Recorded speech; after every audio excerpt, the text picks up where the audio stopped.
Chapter 23 Christmas on the Close Ward. Was this why eyed? Did he? Dumbledore would no longer meet Harry's expected to see Voldemort staring out of them, afraid perhaps that's where their vivid green might turn suddenly to scarlet. With cat-like slits for purples, Harry remembered how the snake-like face of Voldemort had once forced him out of the back of Professor Quirrell's head, and he ran his hand over the back of his own, wondering what it would feel like if Voldemort burst out of his skin. He felt dirty, contaminated, as though he were carrying some badly germ unworthy to sit on the underground train back from the hospital with innocent, clean people whose mind and bodies were free of the taint of Voldemort. He had not merely seen the snake, he had been the snake, he knew it now. And then a truly terrible thought occurred to him, a memory bobbing to the surface of his mind on that made his inside writhe and squirm like serpent. What's he after apart from followers? Stuff he can only get by stealth, like a weapon, something he didn't have last time. I'm the weapon, Harry thought, and it was as though poison were popping through the veins, chilling him, bringing him out in a sweat as though swayed with the train thought of dark tunnel. I'm the one Voldemort's trying to use. That's why they have got guard around me everywhere I go. It's not for my protection, it's for other people. Only it's not working, they can't have someone on me all the time at Hogwarts. I did attack Mr. Weasley last night, it was me, Voldemort made me do it, and he could be inside me listening to my thoughts right now. Are you alright, Harry dear? Whispered Mrs. Weasley, leaning across Ginny to speak to him as the train rattled along through its dark tunnel. You don't look very well. Are you feeling sick? We were all watching him. He shook his head violently and started up at the advertisement for home insurance. Harry dear, are you sure you're alright? Said Mrs. Weasley in a worried voice, as they walked around the unkempt patch of green grass in the middle of the Grimmauld place. You look ever so pale. Are you sure you slept this morning? You go upstairs to bed right now and you can have a couple of hours sleep before dinner, alright? He nodded. Here was the ready-made excuse not to talk to any of the others, which was precisely what he wanted. So, when he opened the front door, he processed straight past the troll's leg umbrella, stand and up the stairs and hurried into his and Ron's bedroom. Here he began to pace up and down past the two beds and Venus Nicholas' empty portrait, his brain teeming and sitting and questioning and ever more dreadful ideas. How had he become a snake? Perhaps he was an animagus. No, he couldn't be. He would know, perhaps Voldemort was an animagus. Yes, thought Harry. That would fit. He would turn into snake, of course, and when he pursuing me, then we both transform. That still doesn't explain how come I got to London and back to my bed in the space of about 5 minutes. Though, but the Voldemort about the most powerful wizard in the world apart from Dumbledore, it's probably no problem at all to him to transport people like that. And then, with a terrible slab of panic, he thought, but this is insane. If Voldemort is possessing me, I am giving him a clear view into the headquarters of the Order of the Phoenix right now. He'll know who is in the order and where is Cyrus is. And I have heard lots of stuff I shouldn't have. Everything Cyrus told me the fight night I was here, there was only one thing for it. He would have to leave Grimmauld Place straight spend Christmas at Hogwarts without the others, which would keep the safe over the holidays at least. But no, that wouldn't do. Here were still plenty of people at Hogwarts to maim and injure.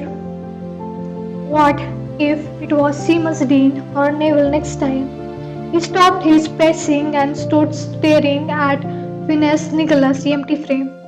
A leaden sensation was settling in the pit of his stomach. He had no alternatives. He was going to have to return to Private Drive, cut himself off from other wizards entirely. Well, if he had to do it, he thought there was no point hanging around trying with all this might not to think how the Dursleys were going to react when they found him on their doorstep next 6 months earlier than they had expected. He strode over to his trunk, slammed the lid shut and locked it, then glanced around automatically for Hedwig before remembering that she was still at Hogwarts. Well, each school would be one less thing to carry. He seized one end of his trunk and had dragged it halfway toward the door when a sneaky voice said, running away, Harvey. He looked around. Venus Nicholas had appeared upon the canvas of his portrait and was leaning against the frame, watching Harry with an amused expression on his face. Not running away, no, said Harry shortly, dragging his trunk a few more feet across the room. I thought, said Phineas Nicholas, stroking his pointed beard, that to belong to Gryffindor House. You were supposed to be brave. It looked to me as though you would have been better off in my own house. We Slytherins are brave, yes, but not stupid. For instance, give the choice, we will always choose to save our own necks. It's not my own neck I'm saving, said Harry tersely, putting the trunk over a patch of particularly uneven, moth-eaten carpet right in front of the door. Oh, I see, said Phineas Nicholas, still stroking his beard. This is no cowardly flight. You are being noble. Harry ignored him. His hand was on doorknob when Phoenix Nicholas said lazily, I have a message for you from Albus Dumbledore. Harry spun around. What is it? Stay where you are. I haven't moved, said Harry. He has still upon the doorknob. So what's the message? I have just given it to you, Dolt, said Phineas Nicholas smoothly. Dumbledore says, stay where you are. Why? Said Harry eagerly, dropping the end of his trunk. Why does he want me to stay?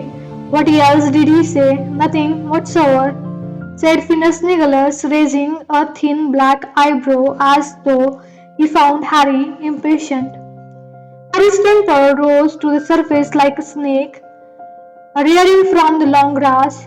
He was exhausted. He was confused beyond measure.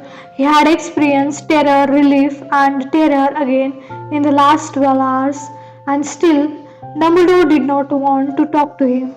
So that's it, is it? He said loudly. Stay here. That's all anyone could tell me after I got attacked by those Dementor too. Just stay. Put while the grown-ups sort it out, Harry. We won't bother telling you anything, though, because your tiny little brain might not be able to cope up with it. You know, said Phineas Nicholas, even more loudly than Harry, this is precisely why I loathed being a teacher. Young people are so infernally convinced that they are absolutely right about everything.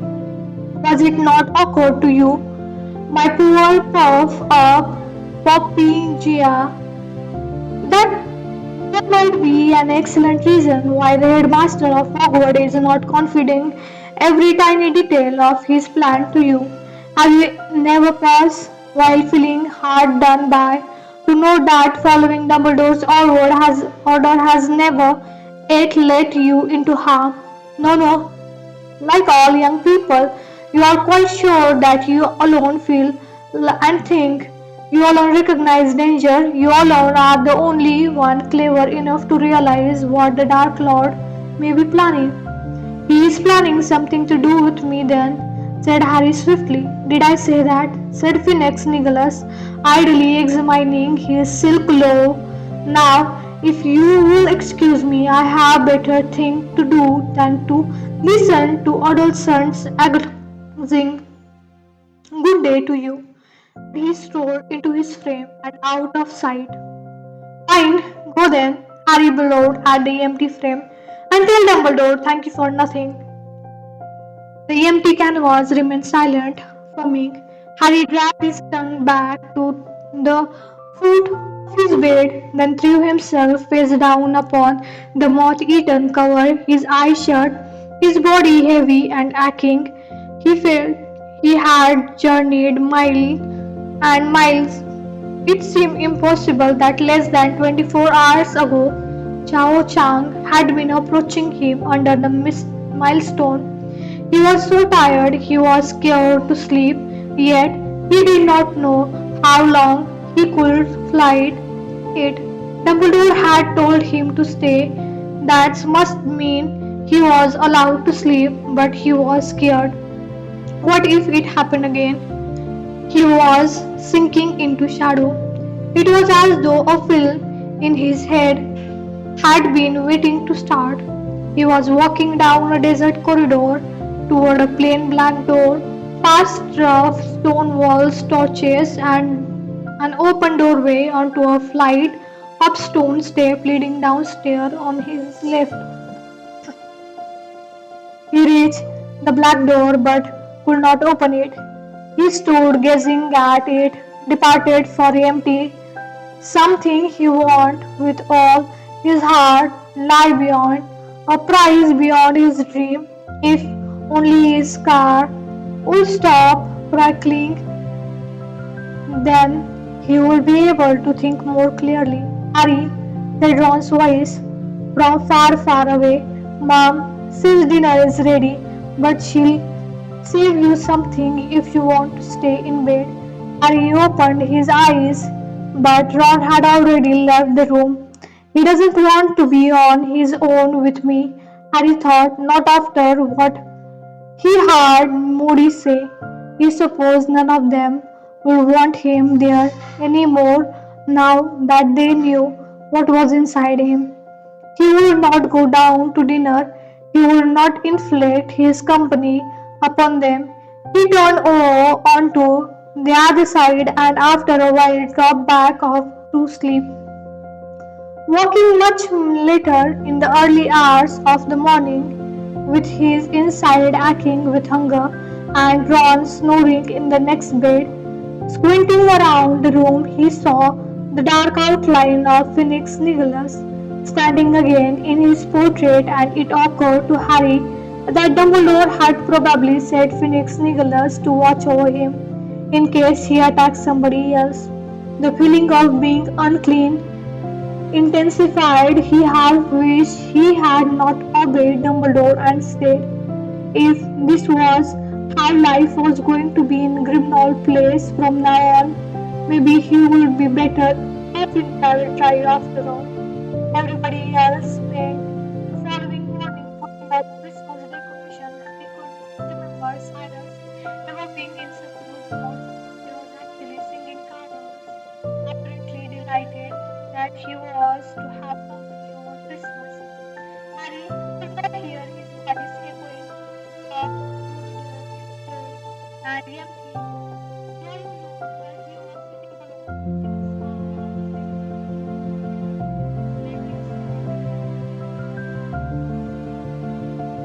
all at the same time feeling a savage pleasure that he was giving the other the opportunity to keep talking about him, as they were bound to be doing. When he heard Mr. Weasley calling his name softly up the stair around lunchtime, he retreated farther upstairs and ignored her. It was around 6 o'clock in the evening that the doorbell rang and Mrs. Black started screaming again. Assuming that Mundungs or Some other odd member had come to call. Harry merely settled himself more comfortable against the wall of Buckbeak, the hippograph room where he was hiding, trying to ignore how hungry he felt as he fed Buckbeak dead rat. It came as a slight slog when somebody hammered hard on the door a few minutes later. I know you are in there, said Harmony's voice. Will you please come out? I want to talk to you. What are you doing here? Harry asked her, pulling open the door.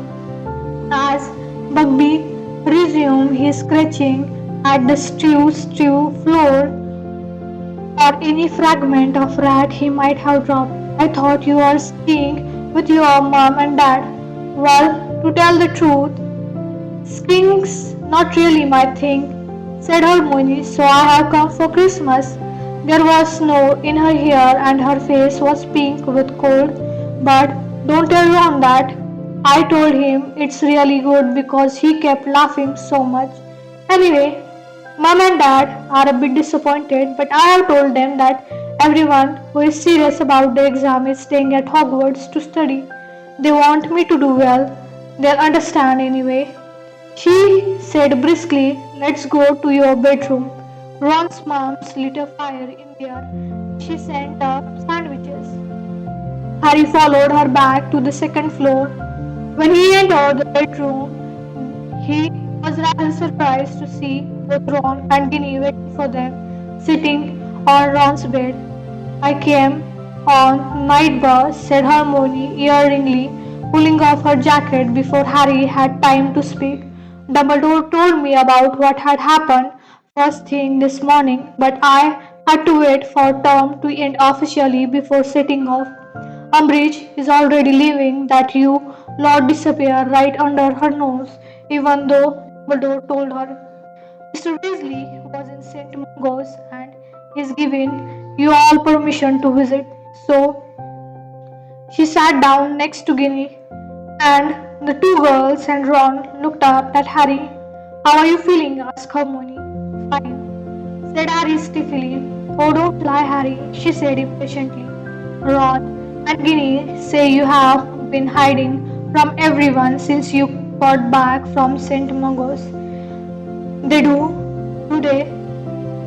said Harry, glaring at Ron and Ginny. Ron looked down at his feet, but Ginny seemed quite unabashed. Well, you have, she said, and you won't look at any of us. You thought you won't look at me, said Harry angrily. Maybe you are thinking it in turn to look and keep missing each other, suggested Hermione, the corner of her mouth twitching. Very funny, snapped Harry, turning away. Oh, stop feeling all misunderstood, said Hermione sharply. Look, the other have told me what you overheard last night on the extendable ears. Yea, growled Harry, his hands deep in his pocket as he watched the snow now falling thickly outside. All been talking about me, have you?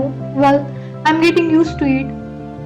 We wanted to talk to you, Harry, said Ginny, but as you have been hiding ever since we come back, I didn't want anyone to talk to me, said Harry, who was feeling more and more nettled. Well, that was a bit stupid of you, said Ginny angrily, seeing as you don't know anyone but me or who seem possessed by you know who, and I can tell you how it feels. Harry remained quite still as the impact of this word hit him. Then he turned on the spot to face her. I forgot, he said. Lucky you, said Ginny coolly. I'm sorry. Harry said, and he meant it. So, so do you think I'm being possessed then? Well, can you remember everything you have been doing? Ginny asked. Are there big blank period when you don't know what you have been up to? Harry racked his brain. No, he said. Then you know who hasn't ever possessed you, said Ginny simply. When he did it to me, I couldn't remember what I had been doing for hours at the time. I had found myself somewhere and not know I got there. Harry hardly dared believe her, yet his heart was lightening almost in spite of himself. That dream I had about your dad and the snake, though. Harry, you have had this dream before, Hermione said. You had flashes of what Voldemort was up to last year. This was different, said Harry, shaking his head. I was inside that snake. It was like I was the snake. What if Voldemort somehow transport me to London? One day, said Hermione, sounding thoroughly exasperated, you read Hogwarts history, and perhaps that will remind you that you can't apparate or disapparate inside Hogwarts. Even Voldemort couldn't just make you fly out of your dormitory. Harry, you didn't leave your bed, mate, said Ron. I saw you thrashing around in your sleep about a minute before we could wake you up.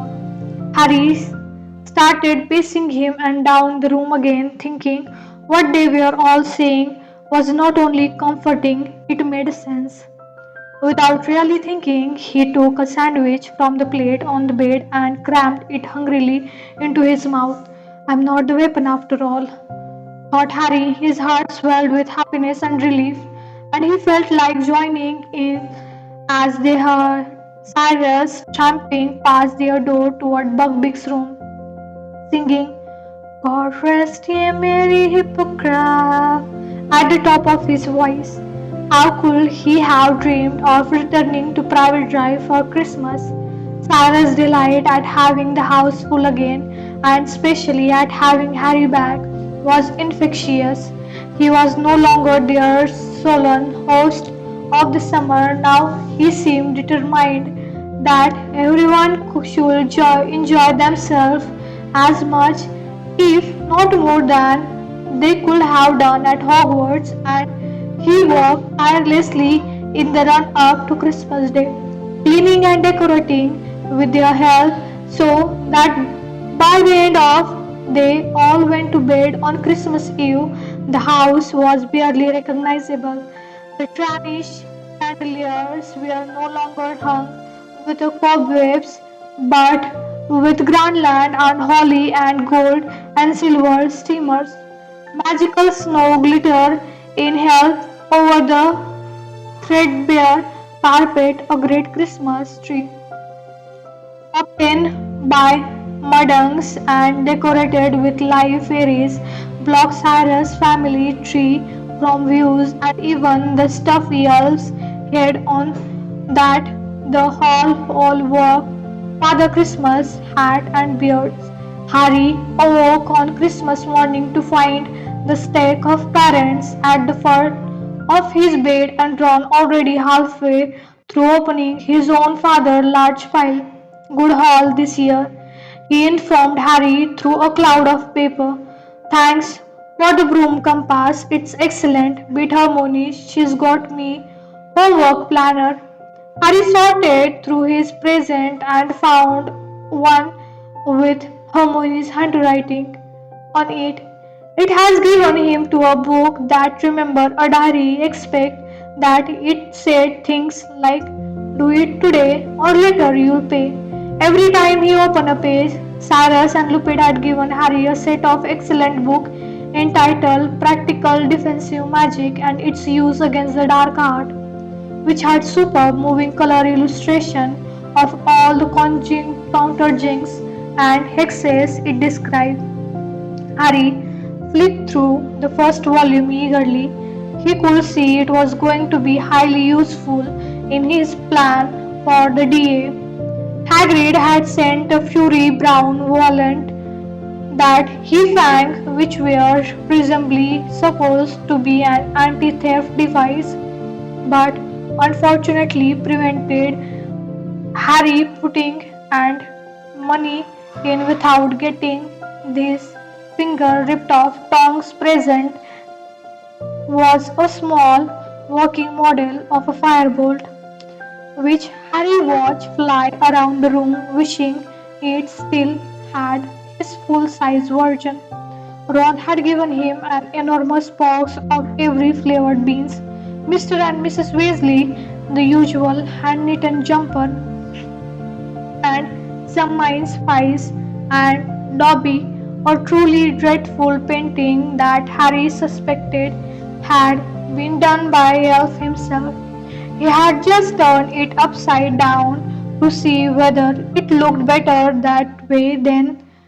With a loud crack, Fred and George apparated at the foot of his bed. "Merry Christmas," said George. "Don't go downstairs for a bit." "Why not?" said Ron. "Mum's crying again," said Fred heavily. "Percy sent back his Christmas jumper without a note," added George. "Hasn't asked how Dad is or visit him or anything." "We tried to comfort her," said Fred, moving around in the bed to look at Harry's portrait. "Told her Percy is nothing more than a monk's pile of rat dropping." "Didn't work," said George, helping himself to a chocolate frog. "So, looking forward, best let him cheer her before we go down for breakfast, I reckon." "What's that supposed to be anyway?" asked Fred, squinting at Dobby's painting. "Look like a gibbon with two black eyes." "It's Harry," said George, pointing at the back of the picture. "Say, so on the back." "What likeness?" said Fred, grinning. Harry threw his new homework diary at him. He hit the wall opposite and fell to the floor when it said happily, "If you have got it, there is, and cross that picture, then you may do whatever you please."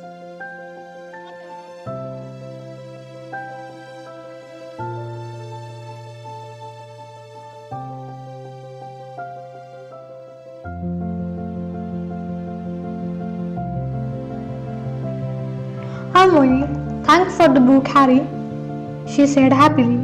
"I have been waiting the new theory of neurology for ages, and that perfume is really unusual." "Ron, no problem," said Ron. "Who's that for anyway?" he added, nodding at the neatly wrapped present he was carrying. "Creature," said Hermione brightly. "It had better not to be clothed," said Ron warningly. "You know what Cyrus said? Creature knows too much. We can't set him free." "It isn't clothes," said Hermione. "Although, if I had my way, I had certainly give him something to wear other than that 50-old rag." "No, it's a patchwork quilt. I thought it would bright up his bedroom." "What bedroom?" said Harry, dropping his voice to a whisper as they were passing the portrait of Cyrus' mother. "Well, Cyrus says it's not much a bedroom, more like a kind of den," said Harmony. "Apparently, he sleeps under the boiler in the cupboard of the kitchen." Mrs. Weasley was the only person in the basement when they arrived there. She was standing at the stove and sounded as though she had a bad head cold when she wished them Merry Christmas. As they all averted their eyes, "So this is Creature's bedroom," said Ron, strolling over a dingy door in the corner opposite to the pantry, which Harry had never seen open. "Yes," said Hermione, now sounding a little nervous. I think we had better not." Ron rapped the door and his knuckle, but there was no reply. "He must be sneaking around upstairs," he said without further ado, pulled the door up. Harry peered inside. Most of the cupboard was taken up with a very large and old-fashioned boiler, but in the food space underneath, the pipe creature had made himself something that looked like a nest, a jumble of assorted rag and smell old blanket, and lying on the floor, and a small dent in the middle of it showed where a creature curled up to sleep every night.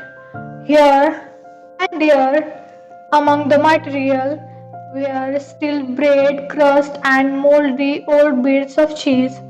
In far corner glinted small objects and coins that Harry guessed creature had saved, magpie-like, from Cyrus' perch of the house, and he had also managed to retrieve the silver framed family photograph that Cyrus had thrown away over the summer. Their glass might be shattered, but still the little black and white people inside them peered heartily up at him, including he felt a little jolt in his stomach.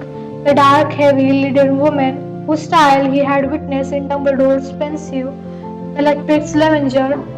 By the look of it, here was Creature's favorite photograph. He had placed it to the fore of all the others and had mended the glass clumsily with sellotape. I think I'll just leave his present here, said Hermione, laying the package neatly in the middle of the depression in the rage of blanket and closing the door quickly. He'll find it later, that will be fine. Come to think of it, said Cyrus, emerging from the pantry carrying a large turkey. As they closed the cupboard door, has anyone actually seen Creature lately? I haven't seen him since the night we come back here, said Harry. You're ordering him out of the kitchen. Yes, said Cyrus, following you. No, I think that's the last time I saw him too. He must be hiding upstairs somewhere. He couldn't have left, could he? Said Harry. I mean, when you said out, maybe he thought you meant get out of the house. No, no, no. House elves can't leave unless they are given clothes. They are tired to their family's house, said Cyrus. They can leave the house if they really want to. Harry contradicted him. Dobby did. He left the Malfoys to give me warning 2 years ago. He had to punish himself afterward, but he still managed it.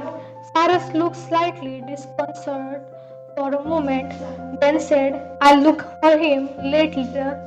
I expect I'll find him upstairs crying his eyes out of oh my mother's old broomer or something. Of course, he might have crawled into the earring cupboard and died, but I mustn't got my hopes up. Fred, George, and Ron laughed Hermione, however, looked reproachful.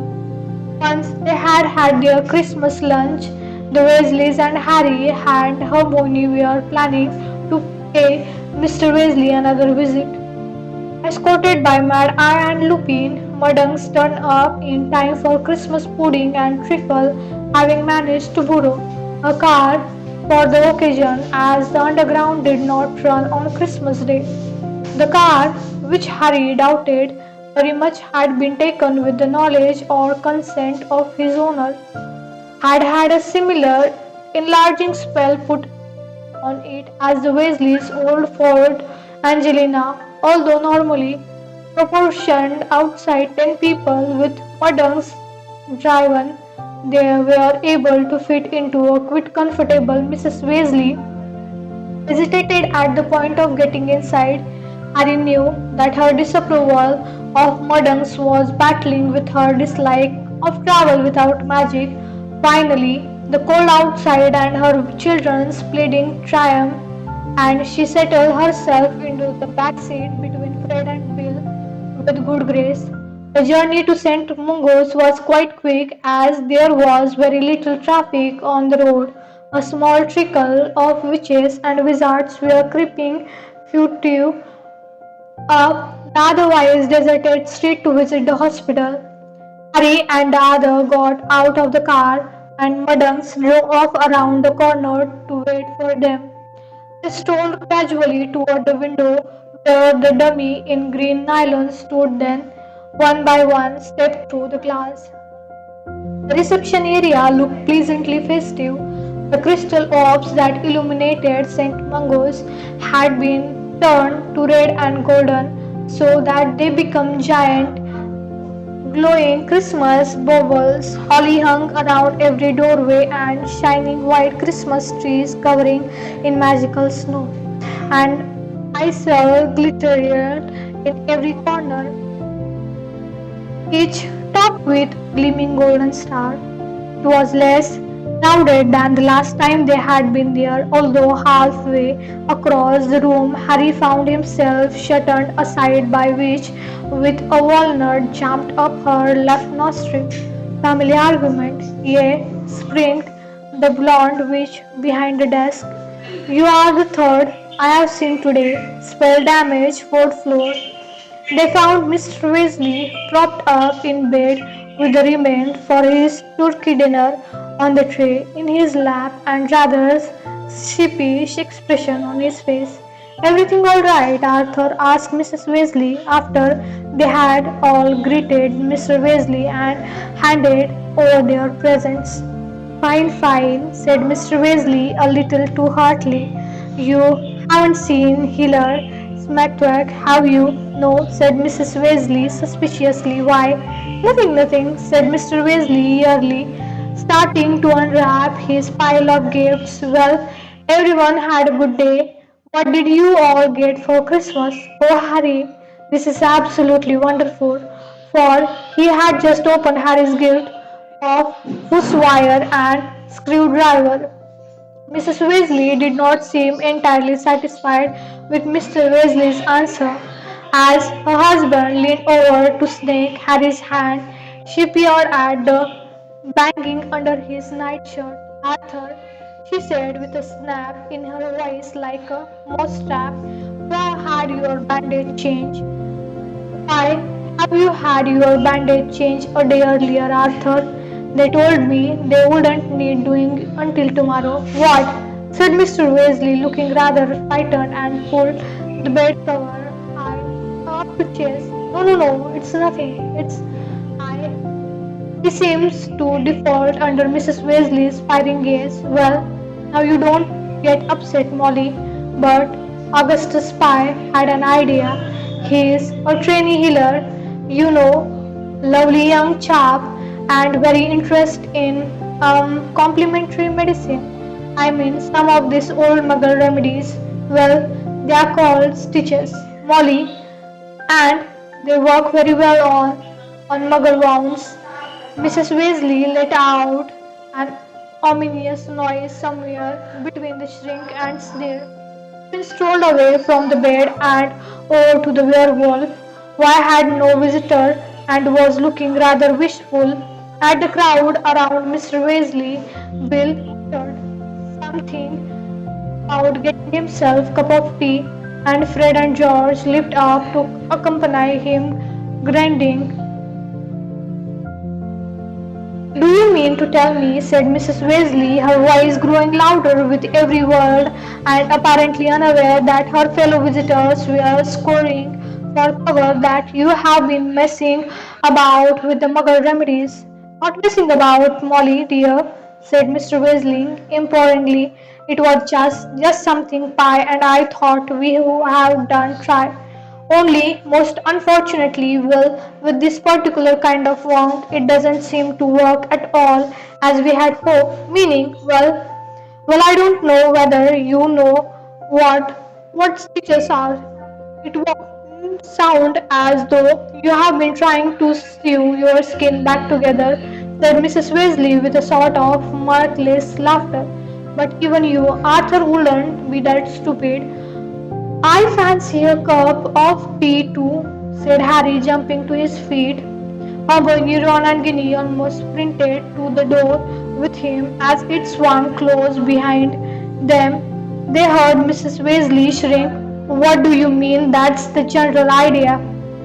Typically, Dad, said Ginny, shaking her head as they set off her parador stitches. I ask you, well, you know they do work well on the non-magical wounds, said Hermione fiercely. I suppose something in the snake's woman dissolved them or something. I wonder where their room is. Fifth floor, said Harry, remembering the sign or the welcome, which desk. They walked along the corridor through a set of double doors and found a rickety staircase lined with more portrait or brutal looking healer. As they climbed it, the various healer called out to them, diagnosing odd, complaining and suggesting horrible remedies. Ron was seriously affronted when a medieval wizard called out that he clearly had a bad case of spatgrod. And what's that supposed to be? He asked angrily as the healer pursued him through six more portraits showing the occupant out of the way. Ties, a most grievous affection of the skin, young master, that will leave you pockmarked and more grasmos even that you are now. Watch who you are calling gruesome, said Ron, his ear turning red. The only remedy is to take the liver of a toad, bind it tight about your throat, stand naked by the full moon in a barrel of Yelp's eyes. I have not got spattergrot, but the unslightly blemished upon your visage, young master. They are a freckle, said Ron furiously. Now get back in your own picture and leave me alone. He rounded on other who were all keeping determinedly straight face. What floors this? I think it's the fifth, said Hermione. Nah, it's the fourth, said Harry. One more. But as he stepped onto the landing, he came to an abrupt halt, staring at the small window set into the double door. The map, the start of the corridor sign spell damage. A man was peering out of them, all with those rows pressed against the glass. He had waved blonde hair, bright blue eyes, and a broad vacant smile that revealed dazzlingly white teeth. Jimmy, said Ron, also staring at the man. Oh my goodness, said Hermione suddenly, sounding breathless. Professor Lockhart. Their eight's defense against the dark art teacher pushed open the door and moved toward them, wearing a long lilac dress gown. Well, hello there, he said. I expect you like my autograph, would you? Didn't change much as Harry muttered to Ginny, who grinned. How are you, Professor? Said Ron, sounding slightly guilty. It had been Ron's malfunctioning wand what had damaged Professor Lockhart's memory so badly that he had landed there in the first place, though as Lockhart had been attempting to permanently wipe Harry and Ron's memory at the time, Harry's sympathy was limited. I'm very well indeed, thank you, said Lockhart exuberantly, pulling a rather battered peacock feather quill from his pocket. Now, how many autographs would you like? I can do joining up written now, you know. Uh, we don't want any at the moment, thanks, said Ron, raising his eyebrow to Harry, who asked Professor, should you be wandering around the corridor? Shouldn't you be in the ward? The smile faded slow in the Lockhart's face. For a few moments he gazed intently at Harry, then he said, haven't we met? Yeah, we have, said Harry. You are used to teach us at Hogwarts, remember? Teach, repeated Lockhart, looking friendly and settled. Me? Why? And then a smile reappeared upon his face so suddenly it was rather alarming. What? You everything you know, I expect, did I? Well, how about those autographs then? Shall we say around dozen? You can give them to all your little friends, then said nobody will be left out. But just then a head poked out of the door at the far end of the corridor and voice said, Gilroy, you don't know where you have watched wandering off to. A motherly looking healer wearing a pencil wreath of her hair came bursting up the corridor, smiling warmly at Harry and the others. Gilroy, I've got visitors. How lovely, said Christmas Day too. Do you know, the nearer get visitor, poor lamb and I can't think why. He's such sweetie, aren't you? We are doing autographs, Gilroy told the healer with another glittering smile. They want lots of them. One take, no, for an answer. I just hope we have got enough photographs. Listen to him, said the healer, King Lockhart's arm and beaming fondly at him, and though he were a precious 2-year-old, he was rather well known a few years ago Well, very much hope that this liking for giving autograph is a sign that his memory might be coming back a little bit. Well, you step this way. He is in a close ward. You know, he must have slipped out while I was bringing him the Christmas present. The door usually kept locked. Not that he is dangerous, but she lowered her voice to whisper bit of danger to himself, bless him. Doesn't know who he is, you see, what you often can't remember how to get back.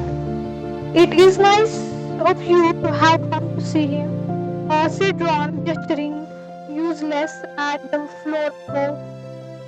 We were just, but the healer was smiling expectantly at them. Ron Fable muttered of going to have a cup of tea trail away into nothingness. They looked at one another rather hopeless and then followed Lockhart and his healer along the corridor. Let's stay long, Ron said quickly. The healer pointed her wand at the door of the Tank ward and muttered, Alamora. The door swung open and she led the way inside, keeping a firm grasp on Gilroy's arm until she had settled him into an armchair beside his bed. This is our long-term resident ward, she informed Harry, Ron, Hermione, and Ginny in low voice.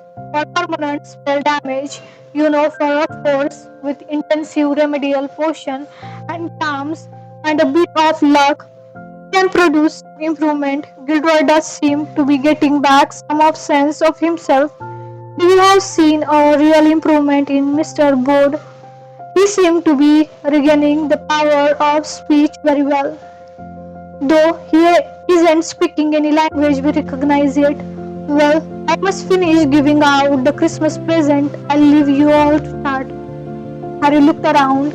This ward bore unmistakably sign of being a permanent home to its residents.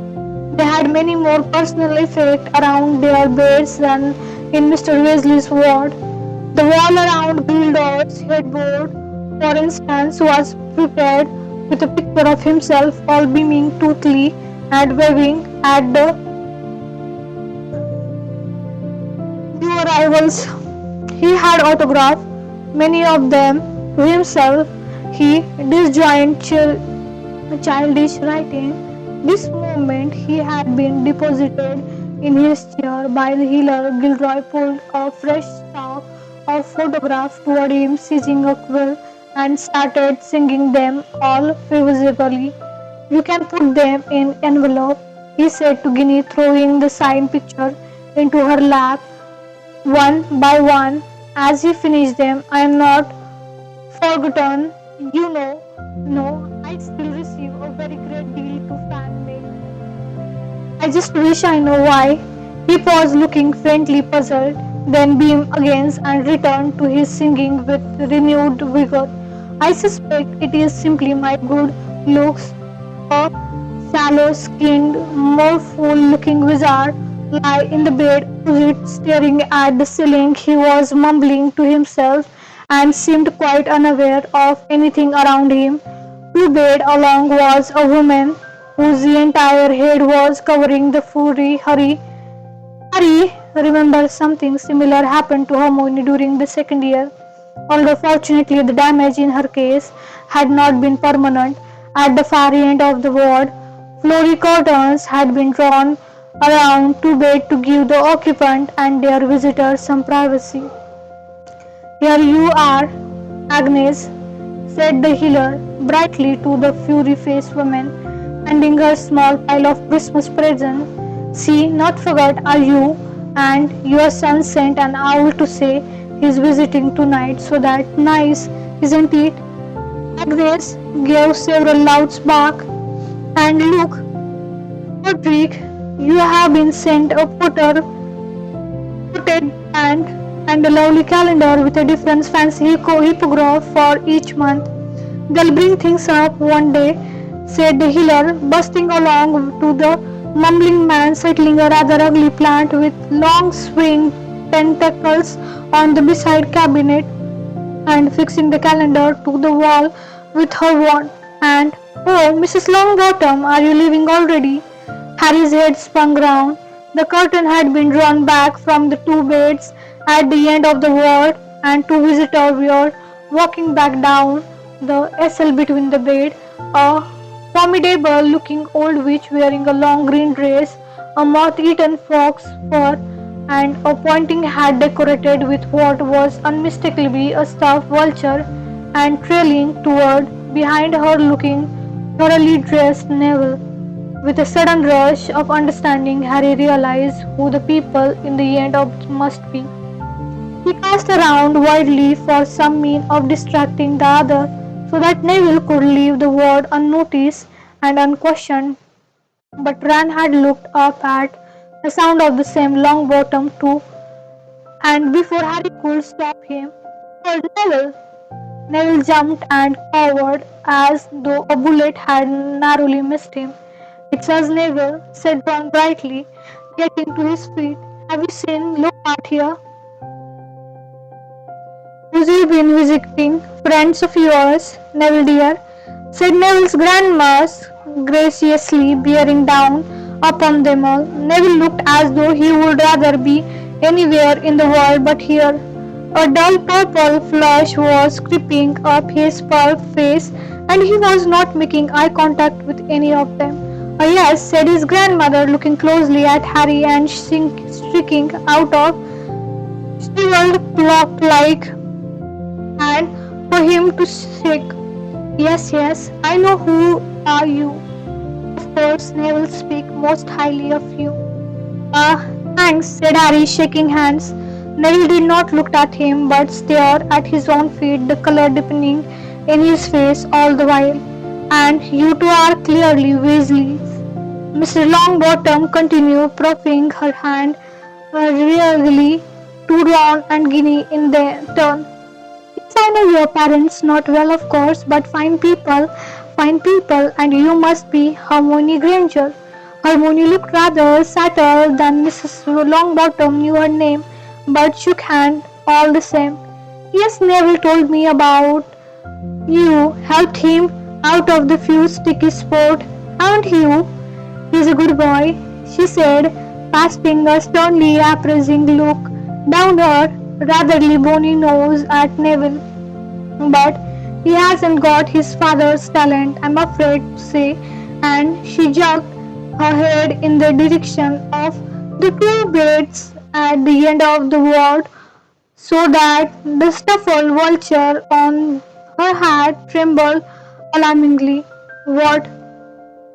said Ron, looking amazed. Harry wanted to stamp on Ron's foot, but the sort of thing was much harder to bring off unnoticed when you were wearing jeans rather than robes. "Is that your dad down the end now, Neville?"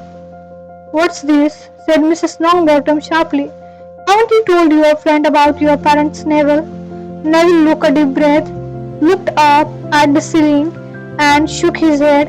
Harry could not remember ever feeling sorrier than for everyone, but he could not think of any other way helping Neville out of the situation. "Well, it's nothing to be ashamed of," said Mrs. Longbottom angrily. "You should be proud, Neville, proud. They didn't give their health and their sanity so their only son would be ashamed of them, you know." "I'm not ashamed," said Neville, very faintly, still looking anywhere but at Harry and others. Ron was now standing on tiptoe to look over at the inhabit of the two beds. "Well, you have got a funny way of showing it," said Mrs. Longbottom. "My son and his wife," she said, turning hotly to Harry, Ron, and Hermione and Ginny, "were tortured into insanity by you-know-who's follower." Hermione and Ginny both clapped their hand over their mouth. Ron stopped craning his neck to catch a glimpse of Neville's parent to look mortified. They were aurors, you know, and very well respected within the Wizardian community.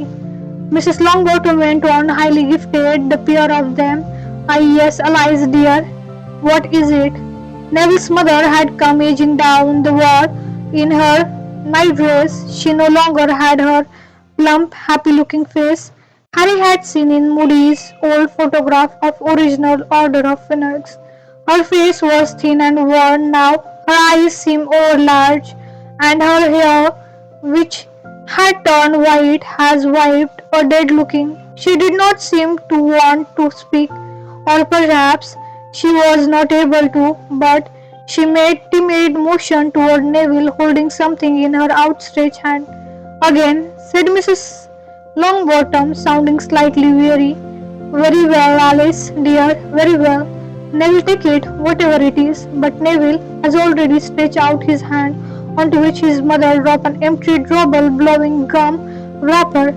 "Very nice, dear," said Neville's grandmother in a facile chair, twice patting his mother on the shoulder. But Neville said quietly, "Thank you, Mom."